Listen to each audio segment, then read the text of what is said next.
Voltamos, pessoal, para falar sobre o tema autonomia do paciente. Falei brevemente sobre essas questões, né, como que a gente encara isso aqui na prática, ainda com muita dificuldade por conta da questão paternalista, que ainda é muito intrínseca, faz muito parte, né, do nosso dia a dia, e a gente precisa lutar para que isso mude e que comece com a gente, né? Nas nossas ações, nas nossas decisões, dentro da nossa família, né? Quando a gente for chamado para participar de algum debate. Então, é bom que a gente se empodere desse tema até para nós, tá? E aí, para dar continuidade à questão da autonomia, reforçando que a capacidade para consentir não possui relação direta com a capacidade civil, tá? E a gente precisa entender isso cada vez mais, porque eu ainda vejo, inclusive na própria norma, a gente vai ver daqui para frente, talvez na terceira parte, que às vezes até a norma comete esse erro e fala de menor. Hoje, pessoal, o conceito está muito mais amplo, eu até comentei com vocês na primeira parte, né? Eu vou até contar uma historinha para vocês de como que isso é levado. E uma das histórias que eu trago nesse momento é até uma que veio super na mídia, porque foi uma violência que foi feita com uma pessoa e gerou assim debates.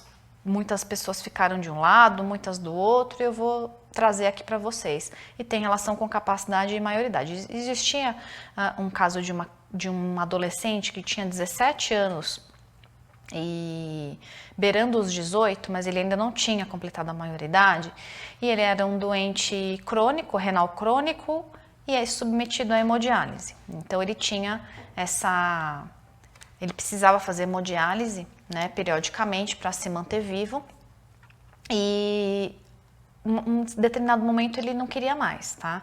Então ele informa, né, a equipe médica, ele já estava muito desgastado, tá? Ele já estava realmente em terminalidade, não queria mais fazer, ele estava sem qualidade de vida, a hemodiálise realmente é muito sofrido. Comentou com a equipe que não gostaria mais, que já tinha entendido, né, o tempo dele e tudo mais. A mãe não se conformou, né? Então ele para de fazer hemodiálise, a mãe não se conforma, ingressa com a ação em nome do filho, porque afinal de contas ele era menor de idade, ingressa com a ação, né? E o juiz concede o pedido da mãe para que aquele adolescente se submeta à hemodiálise contra a vontade dele. Estou falando de um menino de 17 anos, quase 18, né?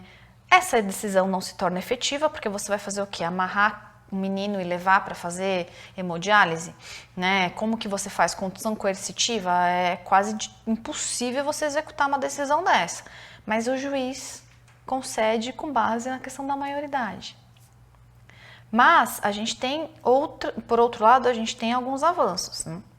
A questão de testemunha de Jeová, por exemplo, que é um tema muito falado em bioética, o Poder Judiciário ele já se coloca de uma outra forma, né? Ele diz o seguinte, olha, enquanto o menor não puder manifestar a sua própria vontade, os pais não podem falar por ele, no sentido de proibir a transfusão. Tive um caso hoje disso no hospital que eu faço assessoria, de transfusão por testemunha de Jeová, né? E o menino, no caso concreto que eu vivi hoje, o menino menor com discernimento disse, eu não quero ser transfundido, eu faço parte da religião e tal. Orientação, acatar. Num caso que fosse um menor, que não falasse, que não manifestasse seu desejo, que não escolheu ainda pela religião e os pais falam, não faz a transfusão porque ele é testemunha de Jeová, o Poder Judiciário ele já tem o direcionamento de que não faça a transfusão porque ele não escolheu, né, ainda a religião dele, né? A vontade dos pais não deve substituir do menor, né? Seguindo a linha do primeiro juiz aqui que falou que deu a tutela para a mãe para que a criança ou adolescente fizesse a transfusão, tá indo do outro lado. Então, olha como é delicado, né? Talvez esse juiz tenha ido para o lado confortável de, entre aspas, né, para ele, né, de manter a vida desse adolescente de 17 anos e foi super legalista, né? Os que pelo contrário, que dizem, olha, não, vamos manter a vida da criança e quando ele crescer ele decide se ele quer ser da religião ou não priorizaram tanto essa questão aí da maioridade civil, que é ótimo, né? Para o debate da bioética, Isso é um parâmetro que vai ser utilizado em casos assim realmente extremos em que a gente não consegue mesmo chegar ali num consenso, mas ele não é absoluto, tá? A questão da maioridade, ela não é determinante, não tem que ser.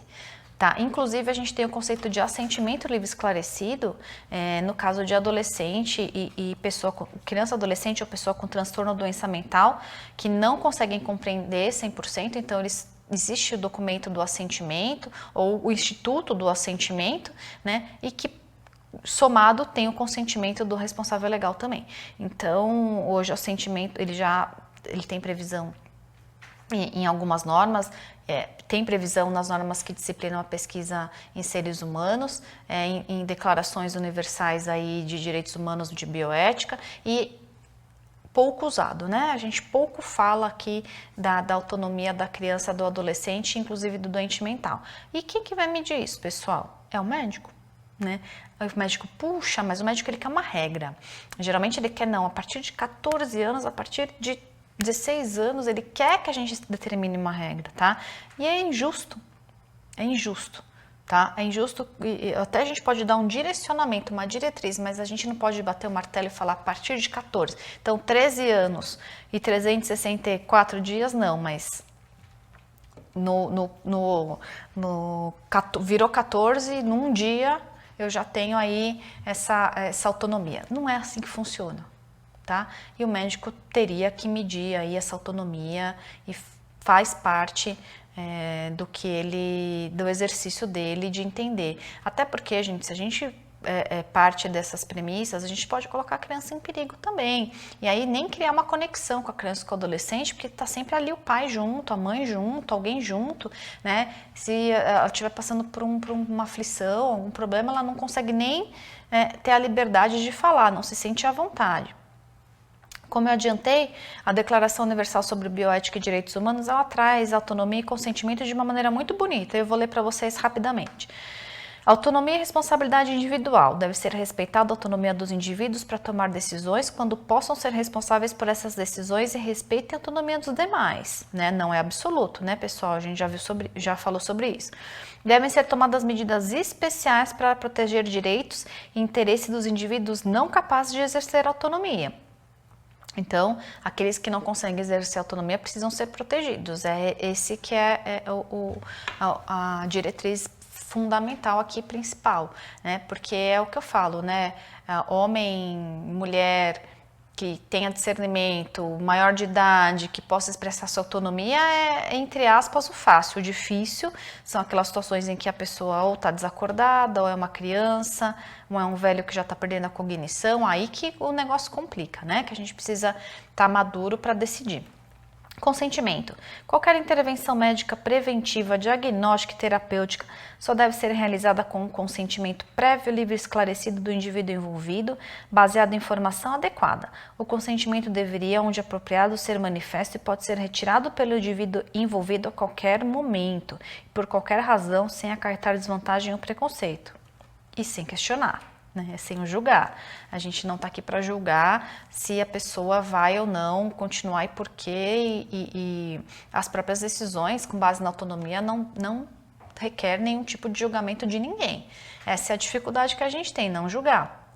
Porque a gente sempre acha que a pessoa, de alguma forma, ela vai se prejudicar e a gente quer convencer, né? As pessoas têm os seus motivos individuais, íntimos e que muitas vezes não dizem respeito a ninguém. Quer dizer, todas as vezes, né? Nunca diz respeito a alguém, é sempre a si próprio. E eu queria terminar esse bloco dizendo sobre uma decisão do STJ, que a gente utiliza muito como parâmetro, das vezes em que o Poder Judiciário foi feliz, né? Com fundamento no princípio da dignidade da pessoa humana e na garantia constitucional de que ninguém será obrigado a fazer ou deixar de fazer alguma coisa senão em virtude de lei, o STJ reconhece que quem deve estabelecer os limites da atuação do médico é o paciente. Isso dá fundamento à necessidade de o médico agir apenas quando obtiver o consentimento expresso do paciente, exceto em urgência e emergência, tá, gente? Aqui não era era caso de urgência e emergência. Urgência e emergência fica difícil para o médico obter o consentimento, mas, gente, o que eu vejo muito é usar esse conceito de forma elástica. Vamos usar o conceito de urgência e emergência de forma muito elástica para caber tudo ali, para eu não poder ter o consentimento. Não. Urgência e emergência é excepcional, tá? E o STJ, por mais que ele tenha feito esse exercício hermenêutico de procurar os artigos, as garantias, né? De qualquer forma, ele tutelou o que deveria tutelar, que é o direito do paciente decidir sobre si, né? E ele tem total autonomia para isso. Parece o óbvio, mas precisa ser dito, né? E o outro caso que eu queria trazer para vocês é o PGR pede suspensão de interpretações de resolução do Conselho de Medicina para transfusão de sangue contra a vontade do paciente. Tá? Esse pedido era para excluir a interpretação de que os médicos devem realizar transfusão de sangue mesmo contra a vontade prévia, por meio de diretivas antecipadas ou atual dos pacientes maiores e capazes que, por motivo de convicção pessoal, opõem-se ao tratamento. Eu queria só aproveitar, por mais que também hoje nos pareça óbvio, né? Imagina, a questão religiosa, a convicção de não receber a transfusão é muito pessoal, individual, que deve ser respeitado. Agora, depois da gente ter estudado bioética, parece óbvio, né? Assim, isso, mas é um preconceito imenso, né? A gente ouve muito falar, puxa, que bobagem, por causa de uma religião vai deixar de receber sangue. Imagina, a vida é um bem fundamental e precisa ser preservado. E a gente ouve isso muito, tá? E até hoje a gente já melhorou, mas é muito difícil muitas vezes para o próprio médico, para a equipe entender que não vai fazer a transfusão porque ele não quer. Foi o caso que eu vivi hoje, inclusive no dia que eu tô gravando essa aula eu vivi um caso desse. É difícil para a equipe ainda fica insegura, ela não sabe muito como lidar, tá? E o que eu queria trazer para vocês, gente, é que a gente tem um problema hoje nas nossas normas, que é a urgência e emergência, tá? Na questão do consentimento, até por uma questão óbvia, a gente não consegue buscar o consentimento. Agora, em caso de diretiva, por que não em urgência e emergência? Né? Se eu fiz uma diretiva, falei que eu não quero fazer a transfusão, né? Em uma situação em que não seja urgência e emergência, a gente entendeu, não vamos fazer. Mas tem uma vírgula no artigo, e isso foi reforçado pela resolução que a gente vai ver no próximo bloco, que é da recusa terapêutica, que na urgência e emergência autoriza o médico a fazer a transfusão e fazer tudo que ele entender ali que cabe para o paciente, né? Então, se eu sou um paciente testemunha de Jeová, todo mundo sabe que eu sou. Eu declarei que eu sou. Eu tatuado vai ser meio difícil porque a religião não permite, mas eu tenho uma carteirinha de testemunho de Jeová, tá no meu prontuário. Aí, porque é uma urgência e emergência, eu não vou observar? Né? O Reinaldo Ayer, que eu já trouxe aqui nessa aula, ele fala isso. Ele sempre falou para mim, Camila, o problema é que está depois da vírgula. Eu demorei um pouco a entender, mas hoje eu entendo plenamente o que ele quer dizer. Né? Então, porque é uma urgência e emergência, eu já disse que eu não quero, mas não vai ser observado. Né? Então, é um problema ainda sistêmico que a gente tem, que eu não consigo visualizar quando que ele vai acabar, porque é muito maior aí do que a gente consegue alcançar, mas a gente está caminhando, tá? Então, eu tô otimista que a gente vem caminhando, ver, assim, as autoridades, os órgãos falar sobre isso, ainda de uma maneira bem tímida, mas fala, né? E a gente consegue elevar um pouco esse debate aí, trazer alguns direcionamentos para o nosso dia a dia, tá bom? Então, eu encerro aqui essa segunda parte e logo, logo a gente se vê na terceira.